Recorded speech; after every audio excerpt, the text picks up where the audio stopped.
اور پھر اللہ تعالیٰ نے صاف صاف پیپر آؤٹ کر کے بتایا وَلَنَبْلُوَنَّكُمْ بِشَيْءٍ مِّنَ الْخَوْفِ وَالْجُوعِ وَنَقْصٍ مِّنَ الْأَمْوَالِ وَالْأَنفُسِ وَالثَّمَرَاتِ وَبَشِّرِ الصَّابِرِينَ. ہم ضرور تمہیں آزمائیں گے. اس کا ترجمہ یہ بنتا ہے عربی کی کہ ہم ضرور تمہیں آزمائیں گے. وَلَنَبْلُوَنَّكُمْ بِشَيْءٍ مِّنَ الْخَوْفِ خوف سے آزمائیں گے کہ آپ سنت پہ عمل کریں گے, دین پہ عمل کریں گے, لوگ مذاق اڑائیں گے. آپ خوف سے آزمائیں گے, بھوک سے آزمائیں گے, جان مال کی کمی سے آزمائیں گے, لیکن صبر والوں کو بشارت دے دیں, جنت کی بشارت دے دیں. پھر ایک جگہ فرمایا ام حسبتم ان تدخلوا الجنۃ ولما یاتکم مثل الذین خلوا من قبلکم, کیا تم نے یہ سوچ لیا ہے کہ تم مفت میں جنت میں چلے جاؤ گے اور تم پر پہلے لوگوں کے سے حالات نہیں آئیں گے؟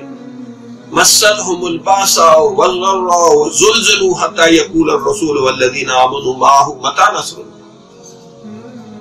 کہ ان کو ہلایا گیا, پریشان کیا گیا, حتیٰ کہ نبی اس وقت کا پکار اٹھا کے چاروں طرف سے گھیرا پڑ گیا, مدد نہیں اللہ کی آ رہی. اس وقت اللہ نے فرمایا الا ان نصر اللہ قریب, خبردار بے شک اللہ کی مدد قریب ہے.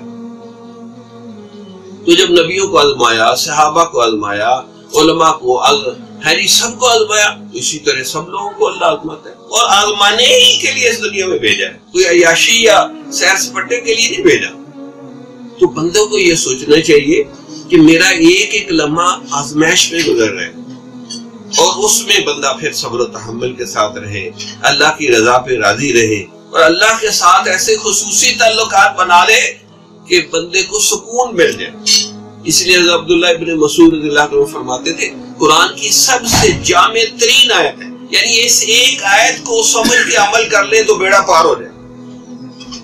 تو حضرت یہ آیت پڑھتے تھے فَمَن يَعْمَلْ مِثْقَالَ ذَرَّةٍ خَيْرًا يَرَهُ وَمَن يَعْمَلْ مِثْقَالَ ذَرَّةٍ شَرًّا يَرَهُ. اگر ذرا برابر بھی نیکی کریں گے وہ بھی نظر آئے گی آپ, اور ذرا برابر برائی کریں گے وہ بھی اللہ تمہیں دکھائے گا. تو یہ ہے مختصر سا خاکہ کہ اللہ تعالیٰ نے ہمیں اس دنیا میں آزمانے کے لیے بھیجا ہے اور ہم ہر حال میں اللہ سے راضی رہنے کی کوشش کریں.